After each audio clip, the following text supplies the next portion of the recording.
Hello everyone. I am doctor Jeevesh Yadav. तो आज की जो क्लास है उसमें हम जो है गोविंद पारिक जी के तुलनात्मक अध्ययन का 21 नंबर का जो आपका लेक्चर है वो अपन देखेंगे। 21 नंबर का जो पेज है उसके विषय में हम लोग डिस्कशन करेंगे। तो आज की क्लास स्टार्ट करते हैं। सबसे पहले अपन देखते हैं। तो यहाँ पे आपके जो है स्मरी के विषय में बताया गया है। स्मरी के जो लक्षण है, ठीक है, उसके स्वरूप क्या है ये आपके आचार्यों के अनुसार बताया गया है। तो यहाँ पे अपन जो है बात करते हैं। सबसे पहले स्मरी के जो स्वरूप है उसके विषय में क्या क्या चीज़ें, कौन सी चीज़ें यहाँ पे बोली गई हैं। तो सबसे पहले यहाँ पे आपके स्मरी के भेद के विषय में बात करें तो आचार्य जो सुश्रुत हैं उन्होंने मुख्य रूप से 3 भेद यहाँ पे आपके बताए हैं। ठीक है, कौन से हैं वो अपन देख लेते हैं। ठीक है, तो सबसे पहले उन्होंने क्या बोला है, तो जो आपका वातज है, ठीक है, वातज हो गया, पित्तज हो गया और कफज हो गया। ये मुख्य रूप से जो है दोषों के आधार पे 3 भेद बताए हैं। इसके स्वरूप के विषय में बात करें तो स्वरूप में उन्होंने बोला है कि श्याव श्याव होता है, पारुष होता है, जो लक्षण होता है। ठीक है, वातज स्मरी में क्या क्या लक्षण देखने को मिलेगा, तो श्याव होगा, पारुषता होगा, विषमता होगा तथा खर गुण की उत्पत्ति होगी। ठीक है, तो ये प्रमुख लक्षण जो है वातज स्मरी में बोला है कि श्यावता, पारुषा, विषम विषमता, इसके अलावा खरगुण की उत्पत्ति होती है। जबकि पित्तज जो अश्मरी होता है वो सरक्तता युक्त होता है, पित्त अवभाषता युक्त होता है तथा कृष्ण वर्ण का होता है। तो शरक्तता युक्त, पित्त अवभाषता युक्त तथा कृष्ण वर्ण का होता है जो पित्तज अश्मरी है। कफज जो अश्मरी होता है वो श्वेत होता है, स्निग्ध होता है तथा महती होता है। तो जो आपका कफज अश्मरी होता है वो श्वेत, स्निग्ध तथा महती जो है लक्षण बताए गए हैं। फिर आचार्य सुश्रुत के अनुसार अपन स्वरूप के विषय में बात करें तो आचार्य सुश्रुत ने मेनली वातज स्मरी के स्वरूप में बोला गया है कि कदम्ब पुष्पवत। ठीक है, कदम्ब पुष्पवत बताया है।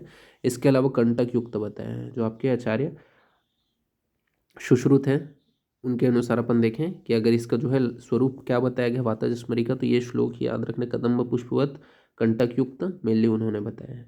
इसके अलावा अपन आगे बढ़े तो यहाँ पे आपका जो है जो पित्तज स्मरी है उसके लक्षण क्या बोला गया है, तो भल्लातक अस्थि, भल्लातक अस्थि के समान स्वरूप होते हैं जब तथा मधुवर्ण होता है। ठीक है, भल्लातक अस्थि के समान तथा मधुवर्ण होते हैं।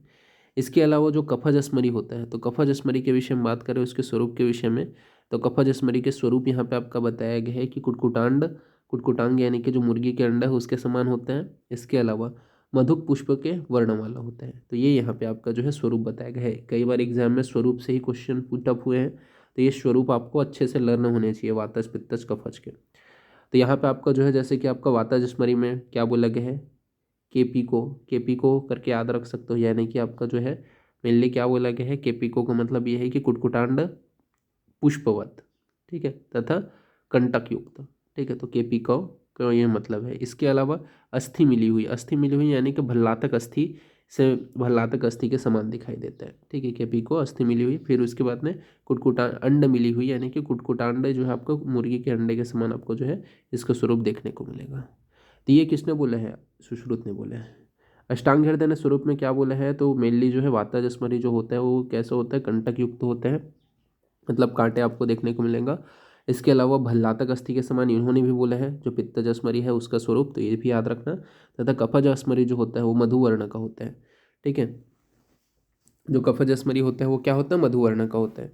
तो काटो अस्थि मधु से, ठीक है, काटो अस्थि मधु से, ऐसा करके आप याद कर सकते हो इसको। जो अष्टांग हृदय का है। ठीक है, जबकि आपको सुश्रुत का क्या है, केपी को अस्थि मिली, अंडा मिली हुई। ठीक है, केपी को क्या है, अस्थि मिली। केपी जो नाम का लड़का है उसको क्या है, अस्थि मिली, अंडा मिली हुई। ठीक है, ऐसे करके आप इसके कोड के थ्रू इसके स्वरूप को याद कर सकते हो क्योंकि उसी से क्वेश्चन आता है अधिकतर।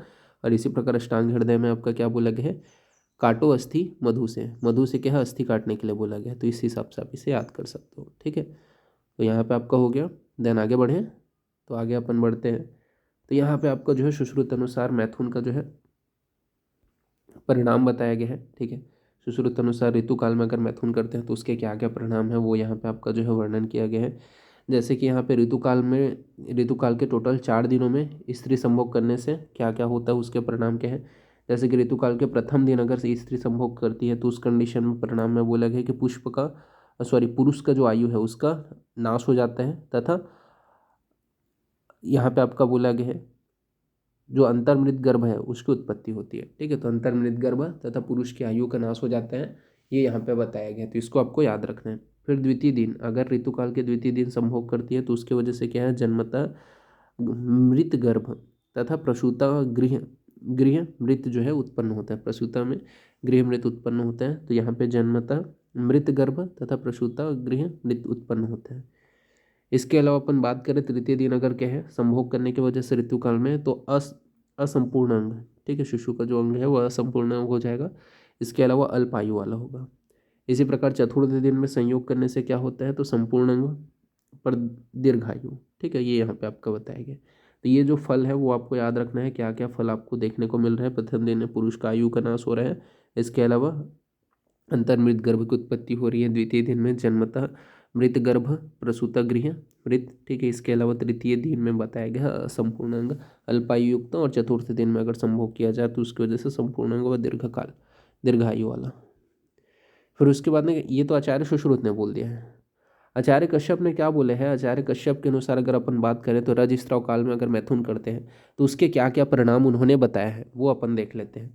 तो आचार्य जो कश्यप है उनके अनुसार अपन बात करें तो मैथुन करने से क्या क्या परिणाम है, तो रजस्राव काल में प्रथम दिन रज दर्शन के प्रथम दिन मैथुन करने से क्या होता है, तो वात गर्भ की उत्पत्ति होती है। फलता जो है शून्य संतान उत्पन्न होगा, जब फल होगा वो शून्य संतान उत्पन्न होगा, ठीक है, मतलब शून्य संतान रहेगा, ठीक है, शून्य संतान उत्पन्न नहीं होगा, शून्य संतान रहेगा।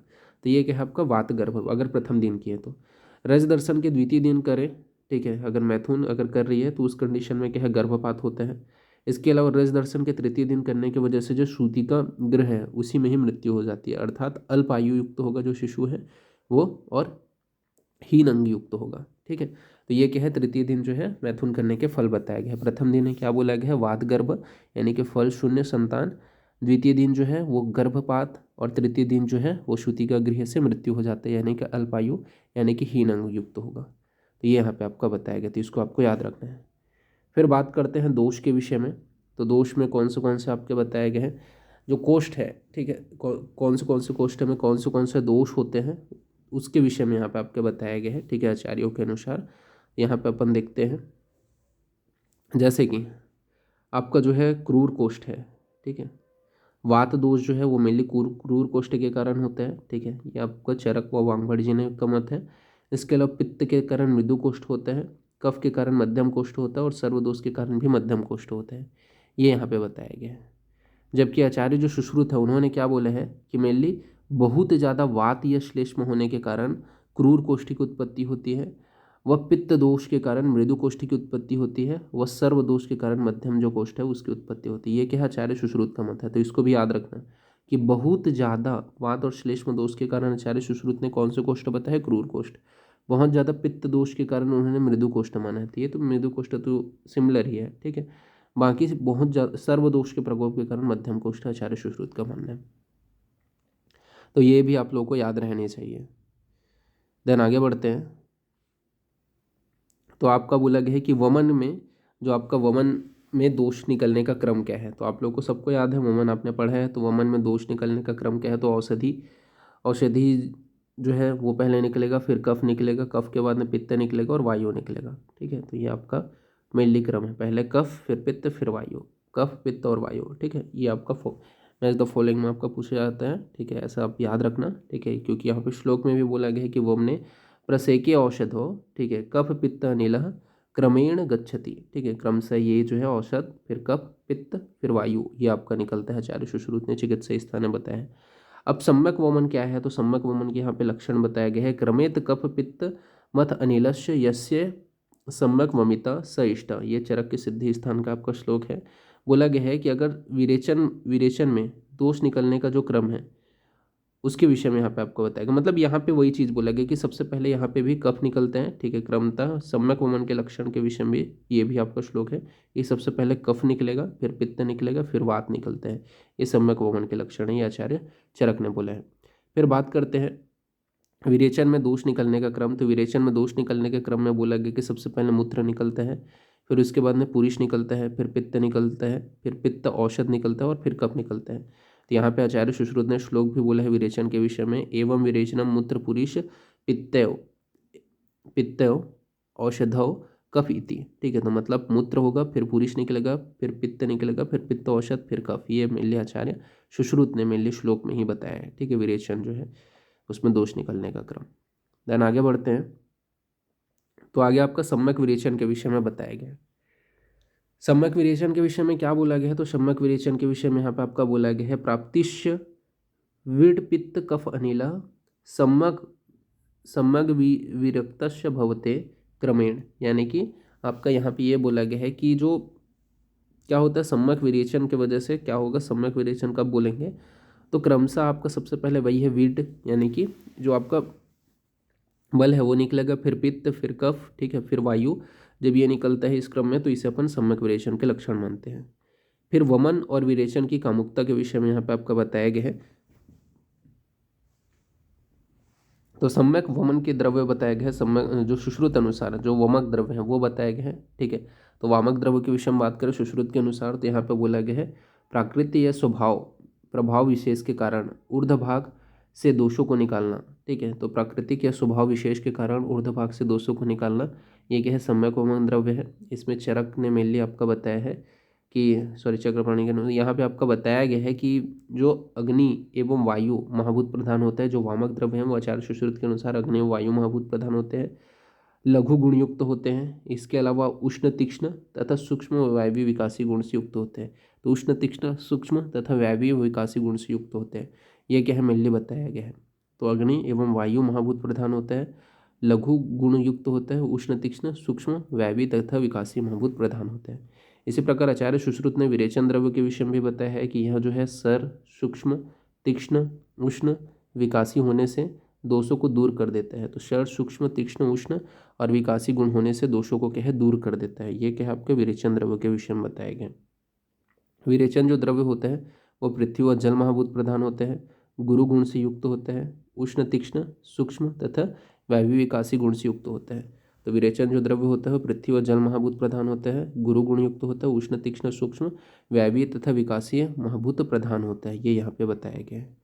फिर बात करते हैं पंचकर्म उपरांत परिहार काल के विषय में। तो पंचकर्म के उपरांत परिहार काल में बताया गया कि चरक ने द्विगुण काल बताया है, जबकि सुश्रुत ने मेनली एक माह तथा पुनः बलवान होने तक जो है मेनली परिहार काल बताया है, ठीक है। तो ये चीज़ को याद रखना, चरक ने द्विगुण काल बताया है, जबकि आचार्य सुश्रुत ने एक माह तथा पुनः जो बलवान जब हो जाता है तब तक जो है परिहार काल बताया है। देन बात करते हैं अलर्क विष के विषय में। तो अलर्क विष में क्या बोला गया, तो अलर्क विष जो होता है उसके विषय में बात करें तो आचार्य चरक ने मेनली अलर्क विष को त्रिदोषज बोला है, ठीक है। अलर्क विष को क्या बोला है, आचार्य चरक ने त्रिदोषज बोला है। और उन्होंने चरक चिकित्सा में साफ साफ लिखा है कि स्वत्रिदोष प्रकोपस्तु तथा धातुर विपर्यात, ठीक है। ये आपका क्या है त्रिदोषज होता है अलर्क विष, ये आचार्य चरक ने साफ साफ आपका बोला है, ठीक है। जबकि आचार्य सुश्रुत ने वाद कफ दोष प्रधान बोला है। उन्होंने क्या बोला है अलर्क विष में, तो यहाँ पे आपका बोला गया है स्वश्रृंगाल लत स्वशृंगालत राक्षस्य क्षयत व्याघ्र आदिना यदा यदा अनिल श्लेष्म प्रदुष्टे मुष्णति संज्ञावाह आश्रिता, ठीक है। तो यहाँ पे आपका बोला गया है अनिल यानी कि वात, श्लेष्म श्लेष्म यानी कि कब दोष को प्रदूषित करने वाला होता है, मेनली ये जो है आपका बताया गया है श्लोक में साफ साफ, ठीक है। तो ये यहाँ पे आपका अनिल अर्थात वात और श्लेष्म अर्थात कफ दोष प्रधान होता है, यानी कि वात कफ दोष प्रधान होता है अलर्क विष, ये उन्होंने बताया है। फिर सन्निपातक अतिसार का चिकित्सा सूत्र यहाँ पे आपका बताया गया। तो सन्निपातिक अतिसार का चरक चिकित्सा का आपका एक कोटेशन है, श्लोक याद करना कि वातस्य अनु जायते पित्तस्य अनु जायते कफम त्रायणम व जायत पूर्वम यो भवेत बलवतम, ठीक है। तो ये आपको श्लोक याद करना है कि वातस्य अनु जायते पित्तम पित्तस्य अनु जायते कफम त्रयाणाम व जायते पूर्वम यो भवेत बलवत, ठीक है। देन अपन आगे बढ़ते हैं। तो आगे आपका क्या बोला गया है, जो सन्निपातिक अतिसार है उसमें सर्वप्रथम वात के विषय में बताया गया है कि वात की सन्निपातक जो अतिसार होता है उसमें क्या है सर्वप्रथम वात की, तत्पश्चात पित्त की और अंत में कफ की चिकित्सा करना चाहिए। तो सन्निपातिक अतिसार में सर्वप्रथम वात की चिकित्सा करना है, देन क्या है तत्पश्चात पित्त की, देन अंत में क्या है कफ की चिकित्सा करना चाहिए। फिर सुश्रुत ने श्लोक बोले है कि समवायतु दोषणम पूर्वे पित्त मुपचरेत ज्वरे चैवतिसारे च सर्वत्र अन्य मारुता। यानी कि सुश्रुत ने सन्निपातिक अतिसार तथा सन्निपातिक ज्वर में प्रथम पित्त की चिकित्सा करने के विषय में बताया है। तो ये इंपॉर्टेंट क्वेश्चन आपका बन सकता है कि आचार्य जो सुश्रुत जी हैं उन्होंने क्या बोला है कि आपके जो सन्निपातिक अतिसार है वह सन्निपातिक ज्वर है, उसमें प्रथमतः पित्त की चिकित्सा करने के विषय में बताया है। ठीक है, तो इसको आपको क्या है याद रखना है। देन अपन इस नोट्स के पासवर्ड के बारे में बात कर लेते हैं। तो क्या इसका पासवर्ड मैं यहाँ पे रखने वाला हूँ। ठीक है, तो यहाँ पे आपका जो पासवर्ड है, ठीक है, वो क्या रखूँगा मैं। तो पासवर्ड में अपन यहाँ पे ये इम्पोर्टेंट पॉइंट है। ठीक है, तो यहाँ पे जो मैं पासवर्ड रखूँगा वो आपका रहेगा KP को ए, KP को ए। ठीक है, ये O है। ठीक है, KP को ए, ये कैपिटल में आप लिखोगे तो ये जो है पासवर्ड आपका ये मेनली है। ठीक है, KP को ए, यहाँ तक ही है। ठीक है, तो आपको याद रखना है। ठीक है, तो आज की क्लास यहीं पे एंड करते हैं। नेक्स्ट क्लास जो रहेगा उसमें मैं आगे का बताऊँगा। Okay, thank you class.